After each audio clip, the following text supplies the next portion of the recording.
Good morning বন্ধুরা, সকলে কেমন আছো? আশা করব অনেক ভালো। আমি সুকৃতি, নতুন একটা ব্লগে সকলকে জানাই অনেক ভালোবাসা। দেখো বন্ধুরা, গরম আর শীতের মাঝামাঝি জায়গায় আমরা এখন অবস্থান করে আছি। সকালবেলার দিকে হালকা ঠান্ডা, রাত্রির দিকে হালকা ঠান্ডা, আর দুপুরবেলায় মারাত্মক গরম। এই অবস্থায় তোমরা কি শীতের জামা কাপড় পরছো না গরমের জামা কাপড় পরছো? জানলে অবশ্যই আমাকে কমেন্ট করো।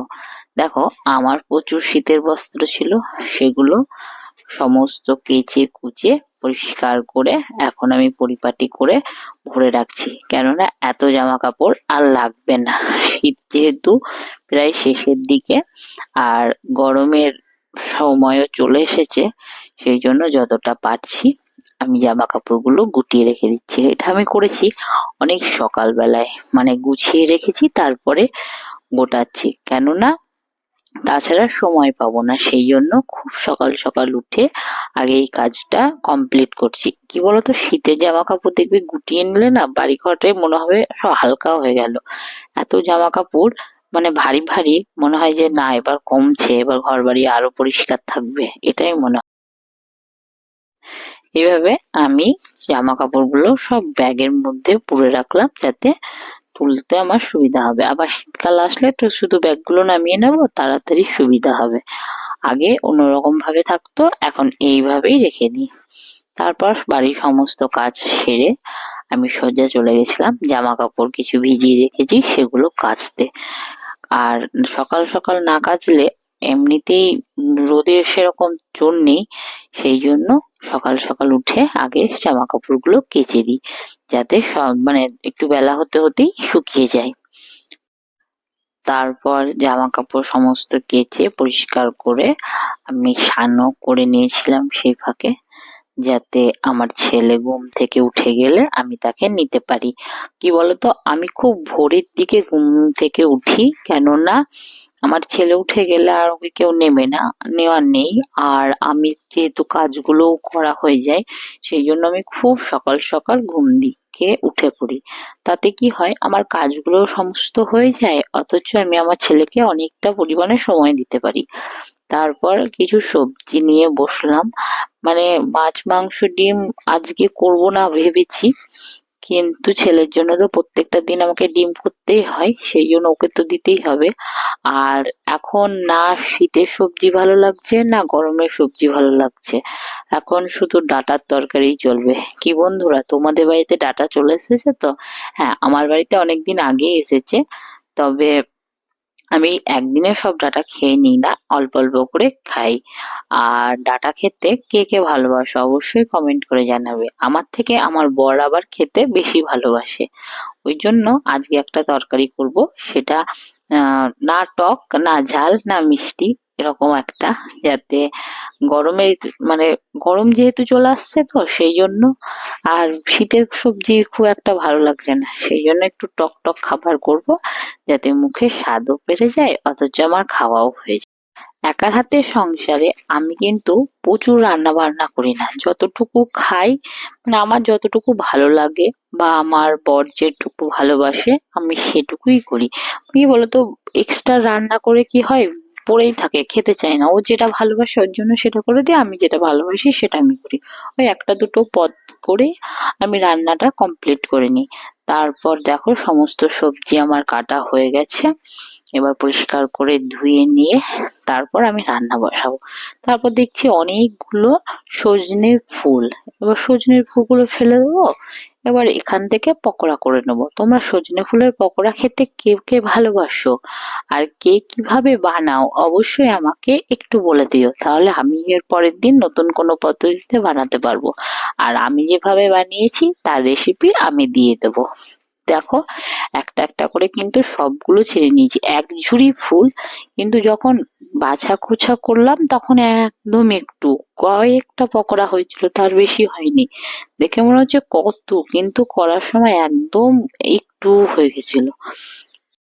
তারপর ফুলটাতে কিছুটা লবণ দিয়ে আমি রেখে দিলাম। তাতে কি হয়েছে, তাতে প্রচুর পরিমাণে জল বেরিয়েছে। জল বেরোনোর পর যা যা লাগে, বেসন, চালের গুঁড়ো এইসব দিয়ে আমি পকোড়াটা রেডি করে রেখেছিলাম। তারপর সবজিটা নামলে তখন আস্তে আস্তে পকোড়াগুলো ভেজে নিয়েছিলাম।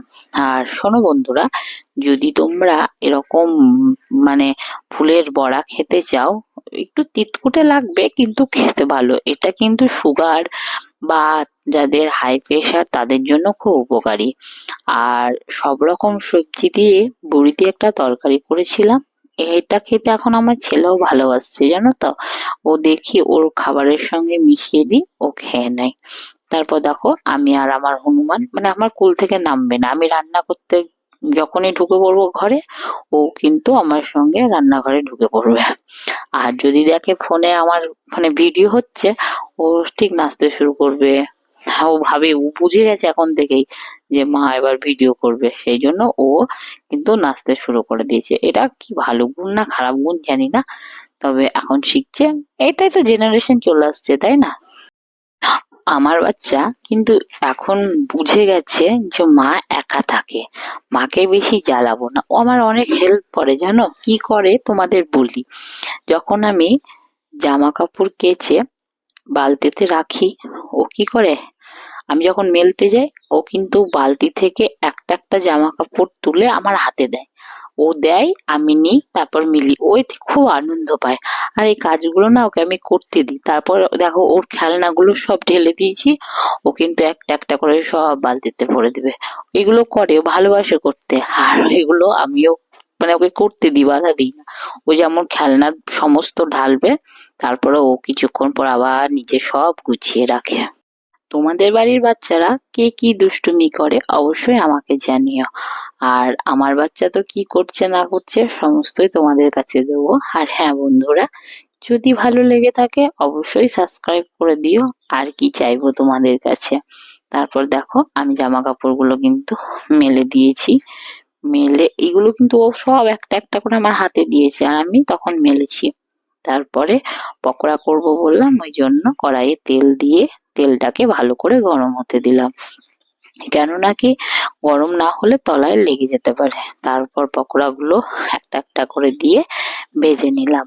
আর জানো তো বন্ধুরা, কি হয়েছে কি, মানে নতুন নতুন কাজ করতে গেলে না অনেকটা পরিশ্রম করতে হয়। আর সেই সব পরিশ্রম করতে গিয়ে আমার লক্ষ্য থেকে আমি সরে যাচ্ছি।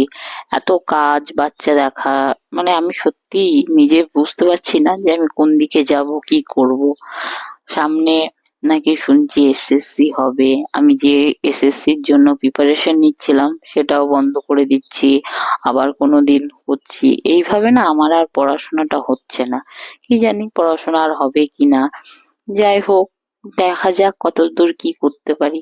সমস্ত কাজকর্ম সেরে যখন পড়তে বসি না, একদম ঘুমে চোখে দেখতে পাই না। তারপরে তো আছে আমার বাচ্চা, ওর তো অত্যাচারের শেষ নেই আমার ওপর।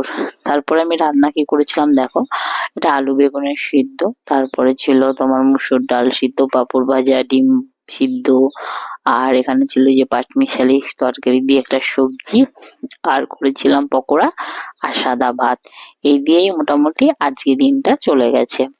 কালকে আবার কি হবে কালকে ভাবা যাবে। তারপর দেখো কোনো রকম ভাবে খাইয়ে দাইয়ে স্নান সেরে বাচ্চাকে সমস্ত কাজকর্ম আবার কমপ্লিট করে আমি কিন্তু বসে গেছি বই নিয়ে পড়তে। কি বলতো বন্ধুরা, আমার খুব ইচ্ছা, মানে আমি একজন যেন স্কুলের টিচার হতে পারি। আমার মানে ভিতর থেকে এটা ইচ্ছা, জানি না কি করব। পড়তে পড়তে যখন আমি পড়ছিলাম আমার ছেলে কিন্তু বইটা ছিঁড়ে দিয়েছে, সেটাই তোমাদের দেখাচ্ছিলাম। দেখো বইয়ের পাতাটা কিন্তু ছিঁড়ে দিয়েছে। দিয়ে ওকে আমি কোনো রকম ভাবে ঘুম পাড়িয়ে আমি আবার নিজের কাজে ব্যস্ত হয়ে গেছি। যদি অবশ্যই ভালো লেগে থাকে তাহলে আমার চ্যানেলটা সাবস্ক্রাইব করে দিয়ে আমার পাশে থেকো। আর দেখো বন্ধুরা, আমি কখন পড়ছি কখন কি করেছে আমি নিজেও জানি না, কি হয়েছে আমার সাথে। যাই হোক, তোমরা